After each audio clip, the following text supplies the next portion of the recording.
ain't see me, you Stevie. Wondering how I reach more evolutions than Eevee and make it look easy.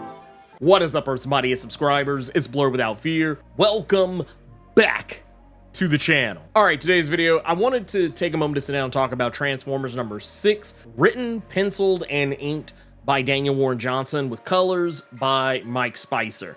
This issue is pretty damn wild. This is actually the end of the first major story arc of the new Transformer series under the Image Comics banner, the Energon universe, as it were, which is where they're doing all of the new G.I. Joe comics. Right now they have Duke, which I think either just wrapped up or is about to, and Cobra Commander is about to wrap up as well. And we've also got the series that kicked off the entirety of this universe, Void Rivals, which is still going strong. I believe there's a new issue coming out as of this recording on April the 2nd. There's a new issue coming out this coming Wednesday, this week that I'm recording this. But all that said, this issue, final, point of the arc, it is basically all set up with Optimus Prime, who's already kind of beat up and busted.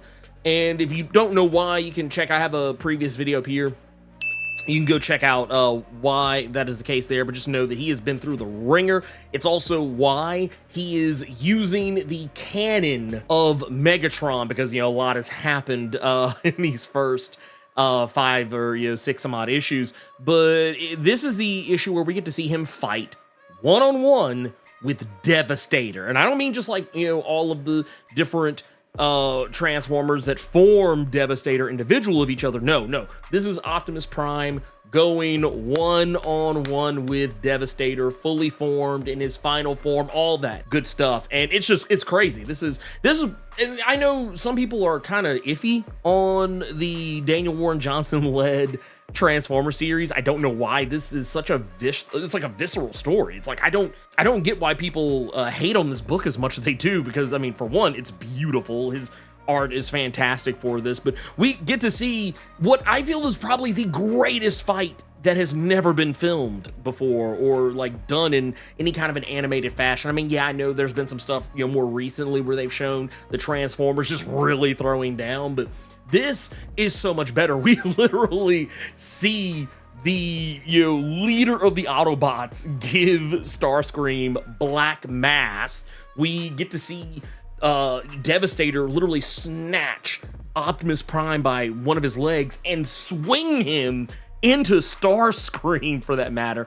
And we also get to see, well, technically, while this isn't so much a byproduct of Devastator actually ripping Ratchet's leg off, but the actions that he has taken to grab a hold of Ratchet lead to Ratchet's leg being cut off. It's just insane stuff.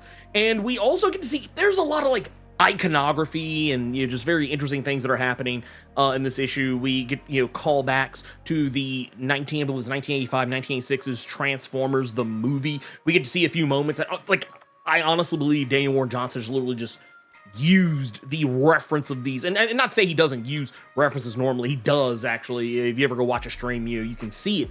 But I feel like he paused the movie right on the scene where Optimus Prime is on the verge of death in that film, and recreated those scenes like chef's kisses. Beautiful stuff. There's some weird, wild, and freaky stuff that happens in this issue in regards to Sparky. I know some people are a little thrown off about it. Honestly, I'm just kind of going with it on this one, because I mean, when you look at it, yes, the Autobot Matrix of Leadership, what we have never, not to my recollection, ever seen humans interact with the Autobot Matrix of Leadership in any meaningful way. This issue, because Optimus Prime, he has no more life force left in him. He's literally about to die, and we see Sparky literally give up his entire being in order to save Optimus Prime. And in seeing this, almost kind of makes me wonder, well, why didn't any of the Transformers do this back in the OG movie? Ultra Magnus, you ain't doing anything. Nobody cares about you. Give up your life force so that the real leader of the Autobots can carry on. Just go ahead and do that. But yeah, we get to see that, and yeah, it's heartbreaking too, because the way that it all plays out. And it's the long-term storytelling that's been going on with the series so far, where we start out with Sparky and he's just down in the dumps. He is literally at the bottom of the bottle and not able to really cope or deal with the loss of, his wife, and, of course he has Spike, his, son, but we learned in the previous issues that he had another son that apparently was lost somewhere along the way. So yeah, this guy has been through the ringer. He is also, in a roundabout way, kind of responsible for mortally wounding Spike just a couple of issues prior. So yeah, you get why this guy is he's just out of sorts. And not only that, he's seen aliens, giant robot aliens, come down to Earth, fighting it out, for total supremacy of the planet versus others who want to live in peace with humanity. And yeah, you can imagine why this guy he's gone. He realizes that this isn't his place. And I love how Daniel Warren Johnson set all this up. Like, he literally put Sparky in just the right amount of places to make this choice make a little more sense. Even though, yeah, it's weird that this guy is giving himself up to save Optimus Prime. But part of me wonders, because, once again, this is comics and anything can happen. I mean, we're literally talking about a comic where giant robots who can turn into tape decks in cars and jets and can walk and talk and have human-like emotions. Yeah, we're talking about a comic about this. So a human, jumping into what is effectively an energon reactor in the chest of one of those very aforementioned walking, talking, car changing robots. I mean, yeah, it's not out of the realm of possibility that maybe Sparky can come back at some point. But this is one of those types of series where it's kind of visceral.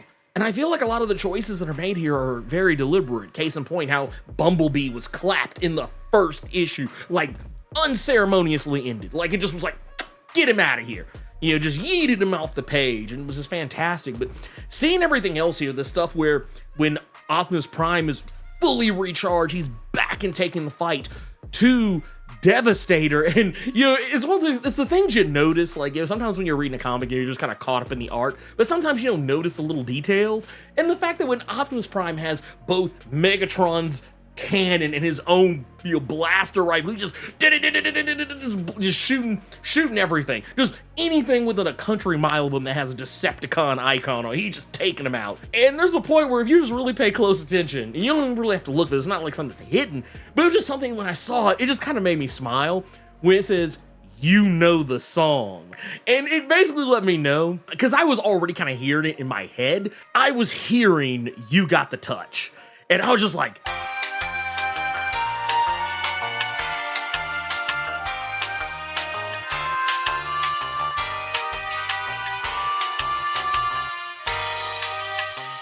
I just heard it. I heard it in my head. It made so much sense. And, this video is probably demonetized now, but it's neither here nor there. There are so many cool moments in this. Cliff Jumper versus Starscream is so awesome. And even though it's not like this huge mega ultra fight that we, get to witness, but just seeing the moment where Cliff Jumper is realizing in his fight against the Decepticons, and mind you, Cliff Jumper is one of the most bout-it Transformers you'll ever see. He is always quick to throw hands with a Decepticon. He is not shy about taking Decepticon lives. And in this, we see him pause. And it's a beautiful thing to see, because it shows that, Daniel Warren Johnson isn't just trying to make this your stock standard Transformers comic. He's actually trying to do some different things here. And there's a lot of other really cool moments in this. Just Optimus Prime just being in beast mode pretty much almost this entire issue, with the exception of when he's laid up on a slab because he's about to die. But for the most part, he is standing on business the entire issue, damn near. And even towards the end, where we see him offer a hand to Soundwave, once Starscream is out of the picture, he offers his hand in solidarity with Soundwave. And what I love about this is that while Soundwave doesn't accept Optimus Prime's offer of peace between Autobots and Decepticons, Daniel Warren Johnson is already laying the seeds. He is already planting the seeds right here, letting you know that Soundwave didn't say no right away. He thought about it. And what I would love to see, what I think actually would be the best story going forward, is somewhere down the road, not saying it has to be the next issue, the next story arc, but just let that breathe over the next few issues. Let that story tell itself. Just come back to it ever so often. Maybe in the next 3 issues, maybe have Soundwave, just show him thinking about what Optimus said to him. Maybe another couple of issues show Optimus wondering, man, Soundwave, are we gonna do this? And even have at a later point where maybe they bump into each other again. And I don't want them to necessarily just do the whole Hulk Hogan Macho Man where they're like, I don't know if I want to do it. I don't want that just yet, but I do want it eventually. And I'm hoping that they actually give that to us, because there are some conversations that need to be had. The fact that Thundercracker still thinks that Skywarp was killed by Optimus Prime, and Starscream has not spilled the beans on that yet. And while Optimus has an opportunity to tell Thundercracker otherwise, he doesn't take it in this issue. So, because there's a lot of other stuff going on, but yeah, I have a feeling that, yeah, somewhere down the road, Daniel Warren Johnson's gonna actually give us some kind of an uneasy alliance between the Autobots and Decepticons, even if it's only on a surface level. And yeah, this is gonna be great. I think this is gonna be fantastic. And I can't wait. But yeah, going back to it, yeah, the art, fantastic in this book. And while this is actually the last issue Daniel Warren Johnson is going to be drawing, he's going to have a new artist on board, Jorge Corona, who is going to be taking over art duties for Daniel Warren Johnson so that he can focus more on the writing side of things. Though, if I'm not mistaken, I believe Mike Spicer is still going to be on color. So, and just based on Jorge Corona's style, it doesn't seem like anything's really going to change. His style is actually pretty similar. It's not the same, but it is similar enough that, like, if you were reading this comic and you just weren't really paying attention to whose names were in the credits, you would probably go on thinking Daniel Warren Johnson was very likely still drawing this book, with the exception of, like, you know, some parts here or there. But yeah, I'm here for it. I love it. I can't wait. I can't wait to see what else Daniel Warren Johnson has in store for us. You guessed it, obligatory channel outro time. If you're not subscribed to the channel, consider doing so. Clicking that subscribe button and tapping that notification bell ensures that you get more videos just like this one, and you don't miss any of my other content that I drop throughout the week, plus my live streams every Thursday and Saturday. And if you enjoyed the video, make sure you click that like button, keep it plus ultra, and sound off in the comments.